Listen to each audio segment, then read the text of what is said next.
wabarakatuh. Salam sejahtera untuk kita semua. Kenalkan, nama saya Isyandana Abdullah Lumantaubi. Saya di sini sebagai asisten personalia Komandan Umum dengan nomor NIK 700-2250. Oke, lanjut saja. Kita hari ini akan membahas terkait dengan materi membangun budaya risiko sebagai fondasi sukses operasional perusahaan.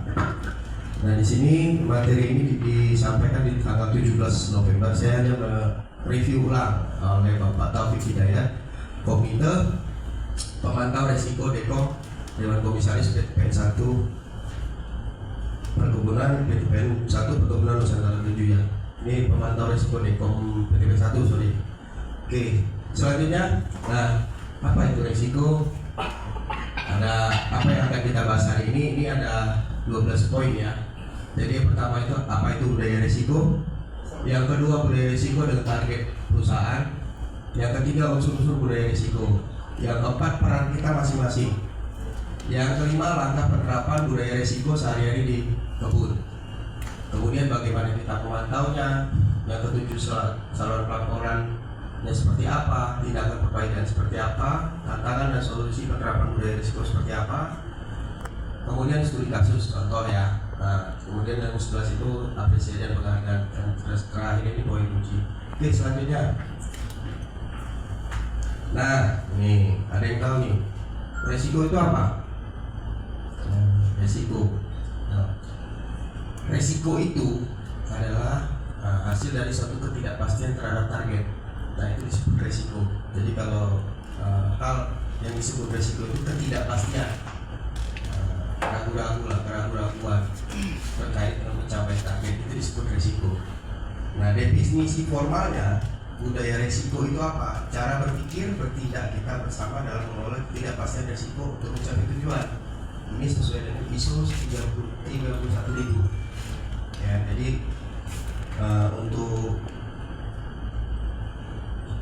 budaya risiko, definisi risiko ini adalah cara berpikir dan bertindak kita bersama ya. Jadi sama-sama kita berpikir dan bertindak dalam mengelola ketidakpastian untuk mencapai tujuan perusahaan. Kemudian di bahasa kebun ini kalau dalam di kebun itu biasa orang ini apa sih risiko? Apa sih? Nah, ini adalah kebiasaan kita di kebun intinya. Nah, kebiasaan kita di kebun, apakah kita cari aman atau berani ambil resiko tapi terukur? Ini persoalannya adalah kepedulian, kesadaran, dan tindakan. Intinya itu. Jadi kesadaran kita, kepedulian kita menghasilkan tindakan. Jadi sadar risiko itu misalkan kita ada pencurian karet nih di apel kita. Nah, kita harus sama-sama bagaimana kita menjaganya, mungkin dengan melakukan patroli dan sebagainya. Ini adalah salah satu bentuk yang disebut dengan budaya risiko. Oke, selanjutnya. Nah, ini nih apa? Poin kedua kan, budaya risiko dan target perusahaan. Nah, budaya risiko bukan berarti menjadi penakut dan tidak berani ambil target, justru sebaliknya. Nah, apabila budaya risiko ini dengan target ini dihubungkan, kalau kita target tercapai, bagaimana cara kita untuk membantu produksi? Ya, kita harus membantu semua, bukan hanya bagian tanaman, bukan hanya bagian pabrik, tapi semua kita bertanggung jawab terhadap target suatu perusahaan. Dan rendah mempertimbangkan gangguan risiko seperti apa, ya. Nah, kemudian salah satu juga adalah efisiensi biaya, di mana mengurangi kerugian akibat bawah, calo atau pencurian. Disinilah target perusahaan itu. Kemudian hasilnya seperti apa? Kerja aman, menjaga orang di kebun pabrik tetap selamat dan sehat. Ini peranan kita. Dan dampak akhirnya apa? Pasti reputasi kan. Kebun kita dikenal bagus, beraturan dan tidak ada masalah di lingkungan eksternal atau di internal kita. Makanya pentingnya budaya risiko itu adalah untuk menyelaraskan antara tadi apa? Tindakan, perbuatan, kebiasaan kita untuk mencapai target perusahaan. Oke, selanjutnya unsur-unsur budaya risiko. Nah, ini ada 3 dari saya bilang. Bahasa mudahnya, risiko itu adalah kebiasaan yang kita perbuat di kebun. kesadaran, komunikasi dan kesadaran. Ya, kemudian tanggung jawab. Yang ketiga adalah komitmen pimpinan. Nah di sini komunikasi dan kesadaran ini apa yang kita lakukan nih? Apel pagi, kemudian tidak ada masalah melapor, terus jangan sembunyikan masalah atau asal bapak senang. Ini ABS ini, keren ini. Ya, sistem asal bapak senang. Siap pak, sudah pak, selesai pak. Pas dilihat hilang semua. Itu ABS. Nah ya, jadi kalau kita tidak pastikan dulu. Oke selesai, pastikan dulu selesai betul atau cuma sekedar tadi asal bapak senang menyenangkan hati bapak ya. Ini enggak jauh beda ini ya. Nah, asal bapak senang. Terus yang kedua tanggung jawab. Siapa yang bertanggung jawab dan untuk apa? Siapa yang pantau risiko? Misalkan nama handor. Siapa yang jaga aset? Semuanya harus jelas. Jadi terstruktur di sini tanggung jawabnya. Hierarki kita ada kan? Nah, struktur organisasi di sini. Kemudian komitmen pimpinan, turn from the top. Situs tadi. Ya. Jadi manajer harus kasih contoh. Turn from the top. Jadi manajer dan asisten harus kasih contoh nih. Contohnya seperti apa? Nah, jangan cuma perintah tapi juga lakukan, ya kan? Nah, misalkan dalam satu pekerjaan, kita harus menyelesaikan pekerjaan seperti apa? Nah, kita kasih contoh lah, seperti ini, seperti ini, seperti ini. Nanti harus hasilnya seperti ini harus seperti ini. Nah ini harus kita kasih contoh. Walaupun nanti yang mengerjakan kan karyawan bawahan kita, seperti keranjang satu, mandor besar mendelegasikan ke mandor, mandor mendelegasikan ke pelaksana.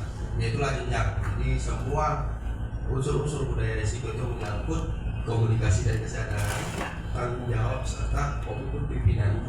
Jadi semua ya bapak ya, ibu sekalian. Jadi semua bertanggung jawab. Oke, lanjut.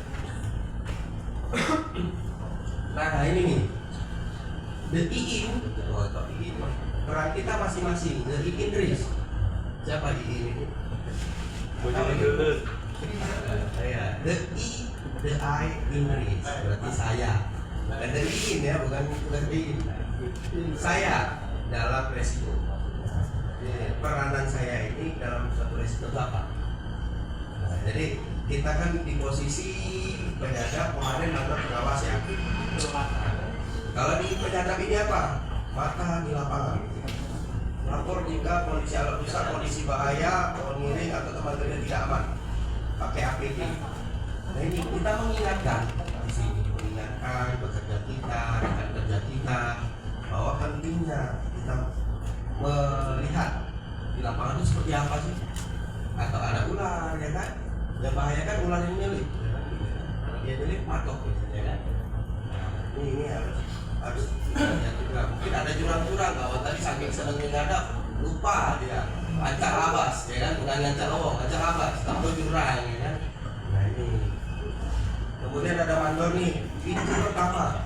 Nah, jadi pastikan tim sesuai SOP, cek apabila sebelum kerja. Nah inilah fungsi mandor, lakukan pengecekan. Disebut toolbox meeting. Jadi memastikan pekerja itu punya alat sadar, APD-nya sudah selesai dipakai, terus bagi jumlah anggotanya pas atau tidak, ya kan? Jangan bertambah, harusnya sama atau berkurang. Kalau bertambah punya siapa kan? Itu kadang-kadang terjadi kalau sudah subuh tiba-tiba kata pemain itu, Pak, kabinnya orang 10, tapi kok ada orang 12 ya kan? Duanya apa? Satunya siapa ini? Nah, bisa jadi maling, bisa jadi aneh ya. Kedua, ini asisten manajer memelihara. Kami yang menyediakan, terus lagi melaporkan. Jangan marahi yang lapor. Ya, kalau nggak lapor marahi berarti kan. Jadi tidak lanjut masalah. Fungsi peranan asisten manajer adalah merumuskan masalah atau mencari solusi. Ya, dari laporan dari penyadap, komando, ke asisten. Memutuskan nanti ke manajer. Kalau asisten tidak bisa memutuskan, biasanya langsung diarah ke manajer. Seperti apa? Manajer nggak bisa memutuskan, ke atas lagi, ke tabak lagi nggak bisa, sampai direksi. Inilah fungsi kita atau peranan kita dalam suatu resiko. Oke, selanjutnya. Nah, poin penting, jangan diam. Jadi ID ya. Nah, di sini jangan diam. 90% karena sikap dan budaya diam. masalah terbesar bukan resikonya. Resiko terbesar adalah ketika kita tahu ada masalah tapi kita diam. Nah, tahu kita nih ada masalah nih tapi kita diam. Ada ini suatu saat pada saat itu akan menjadi masalah yang besar kan? Karena budaya menutupi masalah adalah musuh utama dalam manajemen. Ya kita tahu masalahnya, ya ngomong aja sudah belak-belakan. Ini salah, tapi kalau tetap dilakukannya, kita sudah mengingatkan ke pemerintah. Ya, jadi kita harus berani berbicara speak up ketika ada yang tidak beres. Kita sudah kami sudah berusaha semuanya, tapi kok penilaian pimpinan atau perusahaan kok belum maksimal. Berarti kita harus terus mengembangkan diri. Karena era sekarang itu era modernisasi. Mau tidak mau, suka tidak suka, segala sesuatunya, termasuk yang kemarin sama pemetaan. Nah, kemarin saya ketemu orang Ketahun, jadi ngobrol sama orang Ketahun, ngobrol sama orang bakery, ngobrol sama orang agak Pak, habis meminta lagi dari luar, dari jembatan. Jadi pakar-pakar yang sudah ada tidak ada punya data sama sekali mereka. Mereka sudah ngambil data yang dari kutub utara. Nah, jadi bertentangan. Ini digambar dulu, nanti di asli, ya, jadi dari nol betul kan? Bukan kayak dulu kita GPS sudah, karena penyebaran lah. Jadi penyebaran itu smart drone itu. Nah, kita harus memetakan itu mana yang masuk jembatan, jurang segala macam itu dipetakan sungai. Kalau kita nggak bisa, ya selesai kita. Jadi harus bisa, mau nggak mau harus belajar lagi pemetaan, belajar lagi koordinat, belajar lagi macam-macam, termasuk spek komputer yang tidak mendukung. Kalau spek multimedia kan minimal ada 14 juta itu buat bisa. Nah, seperti Deden juga sekarang, seperti bagus. Nanti program-program mandatori banyak, ya. Nah, dulu cuma manual seperti ECI atau dulu input BPJS kan manual untuk laporkan. Nah sekarang harus pakai e-dapur, pakai program BPJS online, termasuk nanti kita juga bisa sudah ke depan tuh pakai teknologi chip, jadi gaji itu dengan slide, jadi belanja pakai tangan aja,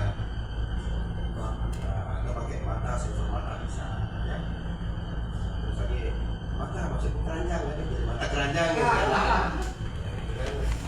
Ini belanja itu bisa dirasakan. Mungkin itu aja bapak-bapak. Dari saya selebih dan sekurangnya saya mohon maaf. Semoga hari ini kita mendapat manfaat ya, sedikit kita belajar supaya bisa bermanfaat. Oke, terima kasih bapak-bapak, ibu-ibu sekalian. Saya pamit ya. Terima kasih Pak, selamat siang.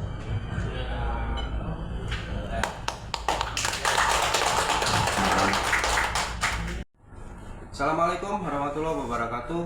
Salam sejahtera untuk kita semua. Om Swastiastu, Namo Buddhaya, salam kebajikan. PTPN tumbuh, juara, bangun negeri. Perkenalkan, saya Dincan Dana Belal Mentobing. Saya karyawan PTPN 1 Regional 7 Kebun Tebenan dengan nomor NIK 700-2250. Hari ini saya akan merangkum dari webinar sedari tentang membangun budaya resiko, fondasi sukses operasional perusahaan yang disampaikan oleh narasumber Bapak Taufik Hidayat pada tanggal 17 November 2025. Beliau merupakan Komite Pemantau Risiko PTPN 1. Oke, beberapa poin yang disampaikan dengan tema membangun budaya risiko tersebut diantaranya yaitu apa itu budaya risiko dan target perusahaan, unsur-unsur budaya risiko, peran kita masing-masing, langkah penerapan budaya risiko sehari-hari di kebun, bagaimana kita memantau, saluran pelaporannya, tindakan perbaikan seperti apa, tantangan dan solusi penerapan budaya risiko seperti apa, studi kasus, dan yang ke-11 ada apresiasi dan penghargaan, bagaimana kita mengapresiasi terkait dengan budaya risiko itu, dan terakhir ada poin kunci atau key poin. Definisi budaya risiko adalah cara berpikir dan bertindak kita bersama dalam mengelola ketidakpastian risiko untuk mencapai suatu tujuan. Intinya di sini adalah kebiasaan di kebun, di mana kesadaran, kepedulian, dan cara bertindak kita terhadap risiko yang terjadi di lingkungan kerja kita. Dimana ada unsur-unsur budaya risiko itu apa aja sih? Ada 3 unsur, dimana yang pertama adalah komitmen pimpinan, manajer, resisten harus kasih contoh, jangan cuma perintah, tapi juga lakukan. Yang kedua adalah tanggung jawab yang jelas, di mana siapa yang bertanggung jawab untuk apa, siapa yang pantau resiko, siapa yang jaga, semuanya harus jelas dalam suatu sistem. Yang ketiga, komunikasi dan kesadaran. Ini sering kita lakukan di apel pagi, apabila ada sharing session atau kegiatan-kegiatan briefing di pagi hari. Jika ada masalah ya sampaikan saja, jangan biasakan budaya asal Bapak senang. Selanjutnya, bagaimana kita memantau suatu resiko itu? Resiko itu bisa dipantau. Ada beberapa hal yang bisa dilakukan. Di perusahaan kita sudah sering dilakukan seperti audit internal dan eksternal. Itu mengecek bagaimana SOP itu sudah sesuai dengan kegiatan perusahaan. Yang kedua itu kita menganalisa, ya, menganalisa apakah terjadi tren menurun atau naik. Kemudian ada namanya survei dan wawancara. Kita menanyakan langsung ke karyawan apa keluhannya, masalahnya seperti apa. Kemudian ada di dalam suatu perusahaan seperti pelaporan yang whistleblowing disebut. Nah, jadi kita bisa melaporkan segala sesuatu kejadian itu dalam bentuk pelaporan langsung, ya. Oke, selanjutnya saya hanya akan menyampulkan dari kata kunci yang terakhir. Satu-satunya resiko terbesar adalah tidak berani mengambil resiko sama sekali untuk menjadi lebih baik. Mungkin itu saja yang saya bisa sampaikan, rekan-rekan yang saya banggakan Insan Planters Perkebunan Nusantara. Semoga apa yang saya sampaikan mampu memberikan wawasan pengetahuan untuk rekan-rekan semua. Semoga berguna bagi mencapai dan membangun budaya kerja di perusahaan kita. Sehat dan sukses selalu untuk rekan-rekan semua. PTPN, One PTPN, One Culture. Terima kasih rekan-rekan, saya izin undur diri. Terima kasih.